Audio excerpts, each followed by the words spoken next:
ప్రియ దేవుని బిడ్డలారా, బైబిల్ చదవటం వినటం వల్ల మనలో విశ్వాసం పెరుగుతుంది. మన మార్గానికి త్రోవ చూపుతుంది. సమస్త జనులను శిష్యులనుగా చేయుడి మత్తయి 28:19 వచనంలో దేవుని వాక్యం తెలియచేస్తోంది. తెలుగు బైబిల్స్ను ఆర్ఆర్కే మూర్తి గారు రీసెర్చ్ చేసి విశ్లేషణ చేసిన బైబిల్లోని ప్రతి అధ్యాయాలను వచనాలను వరుస క్రమంలో అనగా ఆదికాండం నుండి ప్రకటనా గ్రంథం వరకు ఇవ్వబడుతుంది. ప్రతి ఒక్కరూ ఆధ్యాత్మికంగా విశ్వాసంలో బలపడి మీ జీవితంలో ఎదుర్కొంటున్న సమస్యల నుండి విడుదల పొందండి.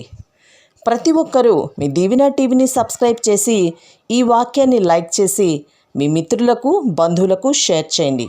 దేవుని సువార్తను ప్రకటింపబడుటలో మీరు పాలిభాగస్తులు కండి. ప్రియ శ్రోతలు, ఈరోజు మనం హోషేయ గ్రంథం 6వ అధ్యాయం వినబోతున్నాము. ఎఫ్రాయిము యూదాను గురించిన ప్రలాపం ఈ అధ్యాయంలో ఉంది. వారి పాపాలను దేవుడు బహిర్గతం చేస్తున్నాడు.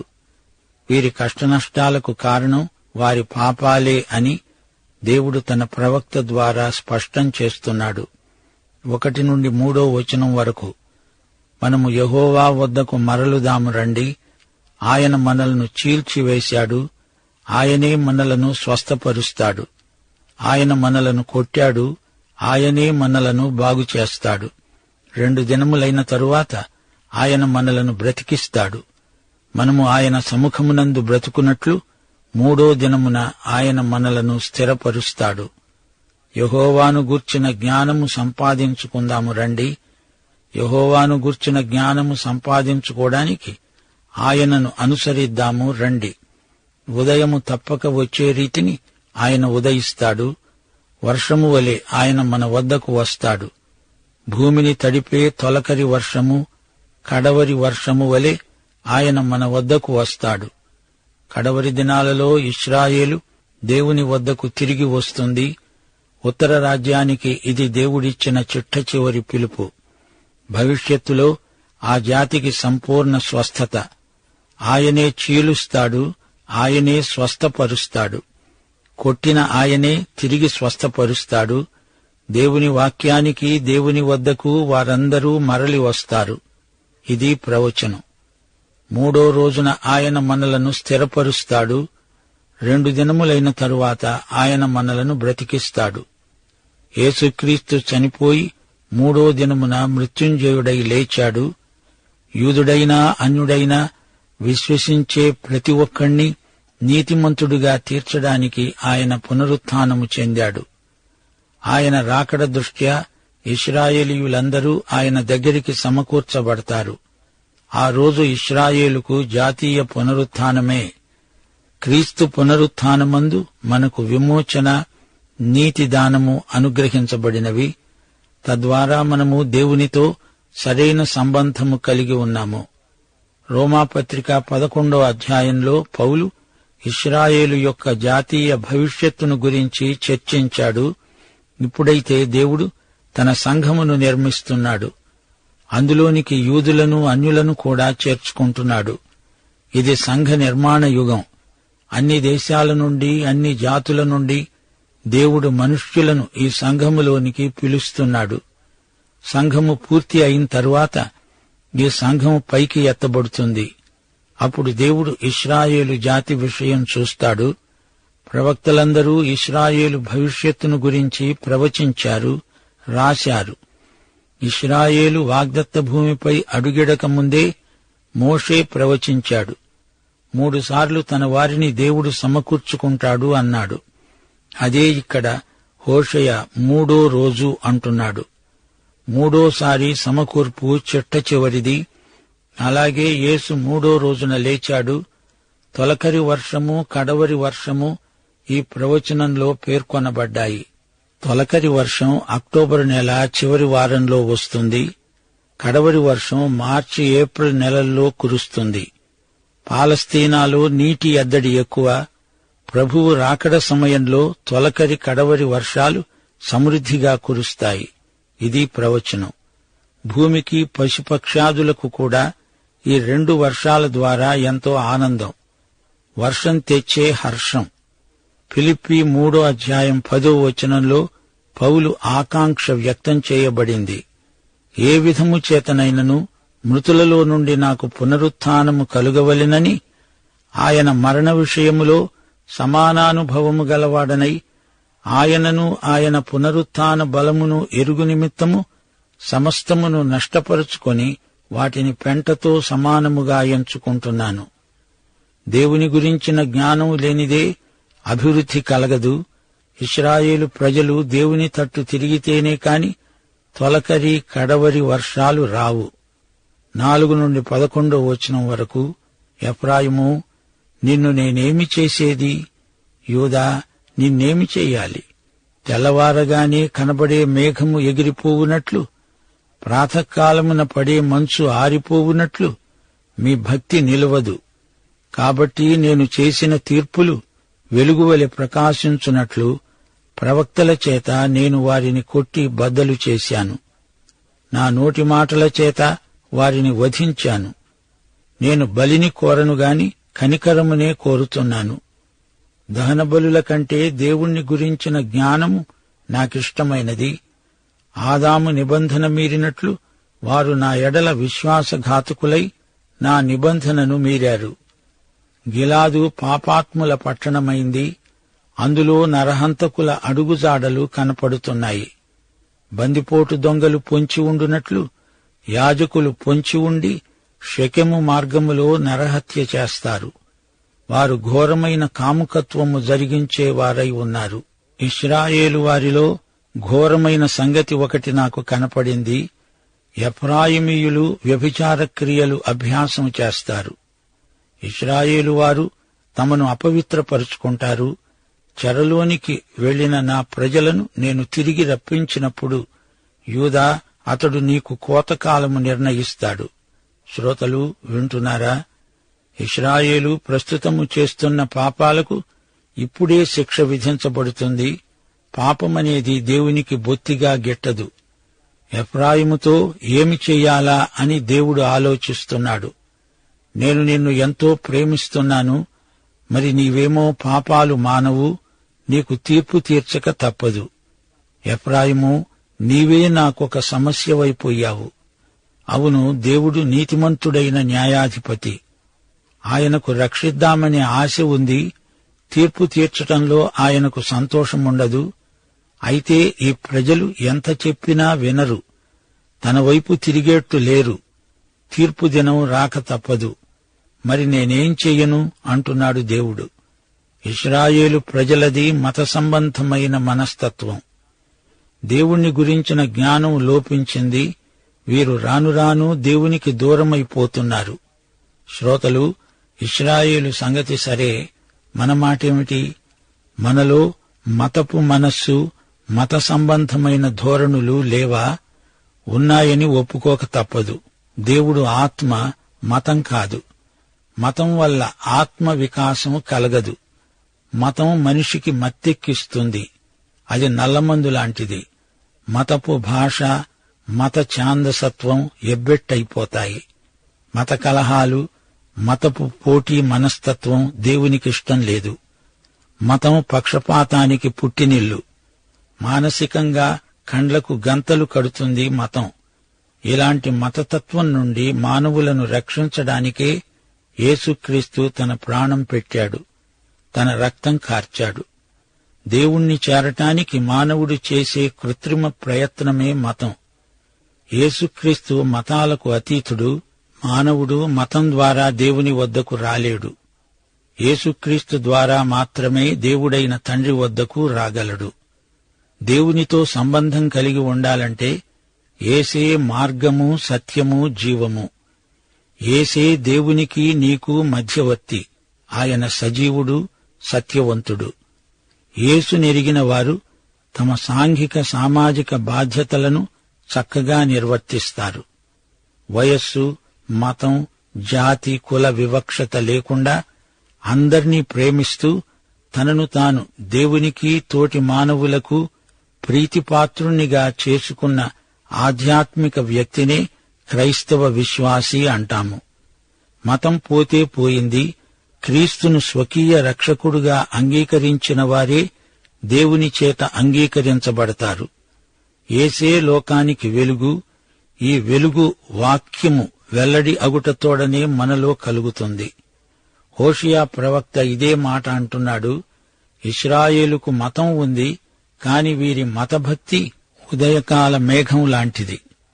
మతాచారాల చేత వీరి ఆధ్యాత్మిక జీవితం మసకబారిపోయింది. ఈ మంచు సూర్యోదయంతో విడిపోతుంది. మతం వదులుగా ఉన్న అంగీ లాంటిది. తొడుక్కుంటారు, అంతలో తీసేస్తారు కూడా. మనిషికి మతం కాదు, దేవుడు కావాలి. దేవుడుంటే వారికి రూపాంతర అనుభవం కలుగుతుంది. జీవితంలో పరివర్తన కలుగుతుంది. ఆధ్యాత్మిక అనుభవ జ్ఞానానికి మించింది మరేదీ లేదు. దేవుడంటున్నాడు, ప్రవక్తల ద్వారా నేను మాట్లాడాను, నా మాటలు గైకుంటే మీకెంత మేలు. నా నోటి మాటలు మీకు శస్త్రచికిత్స చేస్తాయి. దేవుని ప్రవక్తలు, దైవ సేవకులు నమ్మకంగా నా వాక్యం ప్రకటిస్తారు. ఎంత చెప్పినా వినవు. నీ మకురుతనానికి నిన్నేం చెయ్యాలి? నా వాక్యమే వెలుగు. వెలుగు చీకటికి తీర్పు తీరుస్తుంది. మీరు వెలుగు వాక్యాన్ని అంగీకరించాలి. దాన్ని నేనే మీకు పంపించాను. మీరేమీ సాకులు చెప్పనక్కర్లేదు. నా వాక్యాన్ని మీరు వినకపోతే అదే మీకు తీర్పు చెబుతుంది. నాకు కావలసింది బలులు కాదు, కనికరం. ఆచారాలు కాదు, ఆత్మ. నీ జీవితంలో కనికరం కనిపించాలి. పైకి భక్తి గలవారే కాని దాని శక్తి మీలో లేదు. వినటం అంటే వినదాని ప్రకారం చేయటమని అర్థం. జీవాహారం తింటేనే నీకు బలము, జవసత్వాలు కలుగుతాయి. మతపు చట్రం మాత్రం ఉంచుకొని ఏం ప్రయోజనం? దీపస్తంభం మాత్రం ఉంటే ఏమి లాభం? దీపం వెలుగుతూ ఉండాలి కదా. మీరు నిబంధన ప్రజలు, ఈ సంగతి మరిచిపోకండి. ఇశ్రాయేలు జాతితో దేవుడు చేసుకున్న నిబంధనను ఎట్టి పరిస్థితుల్లోనూ భంగపరచకూడదు అని దేవుడు కోరుతున్నాడు. యిర్మీయా గ్రంథం 8వ అధ్యాయం 22వ వచనంలో గిలాదు పేర్కొనబడింది. గిలాదులో గుగ్గిలము లేదా? అక్కడ ఏ వైద్యుడు లేడా? నా జనులకు ఎందుకు స్వస్థత కలగటం లేదు అని దేవుడు ప్రశ్నిస్తున్నాడు. అవును, గిలాదు పాపాత్ముల పట్టణమైంది. హత్యలు అందులో జరుగుతున్నాయి అంటున్నాడు దేవుడు. గిలాదు గుగ్గిలం ఏమైంది? హోషియా కాలంలో గిలియాదులో హత్యా రాజకీయాలు ఎక్కువయ్యాయి. యాజకులే హంతకులైపోతే, వ్యభిచరిస్తే ఇంకేమి గతి? కంచే చేను మేస్తే ఇంకేముంది? యాజకులు ప్రజలకు జీవజలం, జీవాహారం పంచిపెట్టాలి. వారు ప్రజలకు ఏమిస్తున్నట్లు అంటూ దేవుడు ప్రశ్నిస్తున్నాడు. ప్రసంగ వేదిక ముందు నిలిచిన బోధకుడు ప్రజలకు ఏమిస్తున్నాడో ఆత్మ పరీక్ష చేసుకోవాలి. యూదా మీదికి కూడా తీర్పు రాబోతోంది.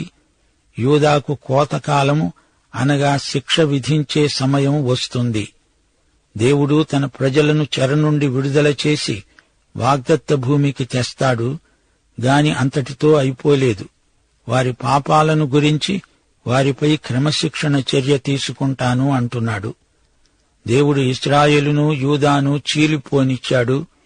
వారిలో పశ్చాత్తాపం కలుగుతుందని కనిపెట్టి చూచాడు.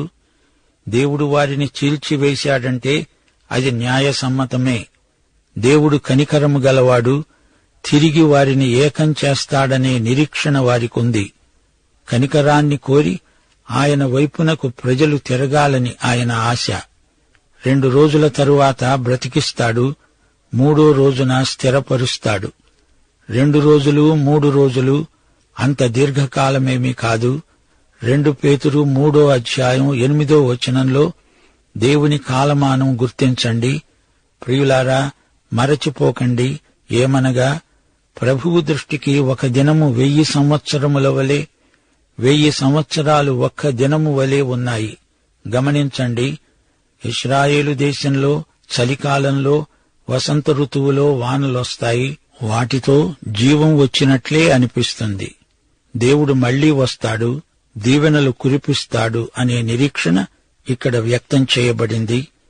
దేవుడు తన ప్రవక్తల ద్వారా వారిపై తీర్పును ప్రకటించాడు. తీర్పు రావటం తప్పనిసరి. ఆయన నోటి మాటలే ప్రవక్తలు పలికారు. తీర్పు, నాశనం రాబోతోందని ప్రవచించారు. దేవుడు తన ప్రజలను ఎందుకిలా శిక్షించాడు? దానికి కారణమిదే. వారు మత సంబంధమైన ఆచారాలతో తృప్తి చెంది వాటి ఆధ్యాత్మిక భావాన్ని విస్మరించారు. పరమార్థం వారికి గోచరించలేదు. పారంపర్యాచారాలను పట్టుకొని వాటి వెనుక ఉన్న ఆధ్యాత్మిక భావాన్ని గుర్తించలేకపోయారు. మత్తయి సువార్త 9వ అధ్యాయం 13వ వచనం. ప్రభువు ఇదే మాట అన్నాడు, నేను కనికరమునే కోరుతాను గాని బలిని కోరను. ఆదాము నిబంధన మీరాడు అంటే సాధారణ అర్థం మనిషి. ఆదాము అంటే మనిషి. గిలాదు అనే స్థలం ఇశ్రాయేలుకు చెందింది. గిలాదు యొర్దాను నదికి తూర్పు దిక్కున ఉంది. ఇశ్రాయేలునందు నైతిక ఆధ్యాత్మిక ప్రమాణాలు చాలా దిగజారిపోయాయని దేవుడు బాధపడుతున్నాడు. యాజకులు తమ కర్తవ్యాన్ని మరచారు. ధర్మశాస్త్ర విధులను కాలరాచారు. పూర్తిగా నీచస్థితికి పతనమయ్యారు. ప్రియ శ్రోతలారా, గమనించండి. పాపం చేస్తున్న తన ప్రజలను దేవుడు ఇంకా ప్రేమిస్తున్నాడు. హోషేయ ప్రవక్త చేత దేవుడు తన ప్రేమకు ప్రత్యక్ష వ్యాఖ్యానం చెప్పిస్తున్నాడు. హోషేయ బేరి కుమారుడు. హోషేయ అనే పేరుకు అర్థం రక్షణ. ఈ గ్రంథ సందేశం అసలు ఉత్తర రాజ్యమైన ఇశ్రాయేలును ఉద్దేశించింది. అయినా ఇది సర్వకాలాలలో దేవుని ప్రజలకు వర్తిస్తుంది. రెండో యెరోబాము రాజ్యకాలమది. పై అంతస్తుకు చెందిన ప్రజలు అభివృద్ధిలో ఉన్న కింది తరగతి ప్రజలు అణగారిపోతున్న రోజులవి. హోషేయ ప్రవచనాలలోని ప్రత్యేకతను గమనించారా? ఉపమాన వాక్చిత్రాలతో నిండిన ప్రవచనాలు పలికాడు హోషేయ. దేవుడు భర్త, తండ్రి, సింహం, కొదమసింహం, ఎలుగుబంటి, మంచు, వర్షం, పురుగు. ఇక ఇశ్రాయేలు భార్య, రోగిష్టి మనిషి, ద్రాక్ష తోట, ద్రాక్ష పండ్లు, అంజూరపు పండ్లు, ఆలివు చెట్టు, ప్రసవ వేదన పడే స్త్రీ, పొయ్యి, ఉదయకాలపు మంచు, పొట్టు, పొగ. ఇశ్రాయేలు ప్రజలు పాప సమస్యను చాలా తేలికగా చేసి మాట్లాడుకుంటున్నారు. దేవుని ఆరాధనలోని శాశ్వత విలువలను వారు గుర్తించలేదు. వారికి పశ్చాత్తాపం కలగటం లేదు. అందుకే వారికి చెరగొనిపోయే స్థితి ప్రాప్తించింది. పశ్చాత్తాపం కలిగితే దానికి ఫలితం పరివర్తన, లేకపోతే అది పశ్చాత్తాపం కానే కాదు. దేవుడు ఎంతైనా నమ్మదగినవాడు. ఈ సంగతి ఇశ్రాయేలుకు బాగా తెలుసు. అయితే ఇప్పుడు వీరు పాపంలో బాగా కూరుకుపోయారు. ఊబిలో దిగబడ్డారు. దేవుణ్ణి వ్యక్తిగతంగా ఎరిగి ఉండి అట్టి అనుభవ జ్ఞానం పొందుతామనే కోరిక వారికి లేదు. వారికి ఆశీర్వాదాలు కావాలి గాని ఆశీర్వాదాలిచ్చే దేవుని సహవాసం అక్కర్లేదు. ఇదే వారి పాపం. దేవుని నడుపుదల, దేవుడు పెట్టే క్రమశిక్షణ వారికి అవసరం లేదు. వారి భక్తి తాత్కాలికం. లోతైన భక్తి తత్పరత వారికి లేదు. దేవుని పట్ల యథార్థ భక్తి గలవారు తమ మాటల్లో, చేతల్లో తమ విశ్వాసాన్ని వ్యక్తం చేస్తారు. పాత నిబంధన మతాచారాలకున్న ప్రయోజనం పరిమితం. అవి సంకేతాలుగా, ఛాయలుగా ఉపకరించాయి. సున్నతి, బల్యర్పణలు పాత నిబంధనలో అమలులో ఉండేవి. అలాగే కొత్త నిబంధనలో బాప్తిస్మము, ప్రభువు బల్ల ప్రతిపాదించబడినవి. దేవునికి విధేయత, ఆయన పట్ల ప్రేమ లేనప్పుడు ఈ మతాచారాలన్నీ మృతాచారాలే. వాటి వల్ల ఎట్టి ప్రయోజనము కలగదు. నీ హృదయం దేవునికి దూరంగా ఉంటే మతాచారం దేవుణ్ణి వెక్కిరించినట్టే కనిపిస్తుంది. దేవునికి ఇశ్రాయేలీయుల మతాచారాలు కాదు, వారి హృదయం కావాలి. అసలు మనమెందుకు ఆరాధిస్తున్నాము? దేవునికిచ్చే కానుకలు, అర్పణలు ఎందుకిస్తున్నట్లు? ఈ ప్రశ్నలకు ప్రతి విశ్వాసి దేవునికే జవాబు చెప్పాలి. ఇశ్రాయేలీయులారా, మీరు దేవుని నిబంధనను భంగం చేశారు అంటున్నాడు దేవుడు. సీనాయి కొండ మీద దేవుడు తమతో చేసుకున్న నిబంధన ఏమైంది? ఇశ్రాయేలు సమస్త జాతులకు వెలుగై ఉండాలని దేవుడు కోరాడు. దేవునికి విధేయులైతే దేవుడు వారిని ఎన్నో విధాల ఆశీర్వదిస్తాడు. ఏదెను తోటలో ఆదాము ఏమి చేశాడు? దేవుని నిబంధనను మీరాడు. ఈ ఇశ్రాయేలు ప్రజలు దేవుణ్ణి, ఆయన నిబంధనను నిర్లక్ష్యం చేశారు, భంగపరిచారు. మన సంగతేమిటి? దేవుని యందలి విశ్వాసం ఏ స్థాయిలో ఉంది? గిలాదు, షెకెము ఒకప్పుడు పవిత్ర స్థలాలు, గాని ఇప్పుడవి అపవిత్రమైపోయాయి. షెకెము ఆశ్రయపురాలలో ఒకటి. అయితే ఈ ఆశ్రయపురానికి వెళ్లే త్రోవలో యాజకులు పొంచి ఉండి హత్యలు, దోపిడీలు చేశారు. ఈ చెడ్డ యాజకులను హోషేయ గద్దిస్తున్నాడు. యూదా, నిన్ను కూడా దేవుడు శిక్షించకుండా విడువడు. యెరూషలేముకు ఏం జరుగుతుందో చూడు. 2 రాజులు 25 అధ్యాయంలో యెరూషలేము ఎలా ధ్వంసమైందో వర్ణించబడింది. పాపాన్ని దేవుడు శిక్షించకుండా విడువడు. పాఠం ఇంతటితో సమాప్తం. ప్రభు అయిన యేసుక్రీస్తు వారి దివ్యకృప, తండ్రి అయిన దేవుని పరమ ప్రేమ, పరిశుద్ధాత్మ యొక్క అన్యోన్య సహవాసము, సమాధానము మనకందరికీ సదాకాలము తోడై ఉండునుగాక. ఆమేన్.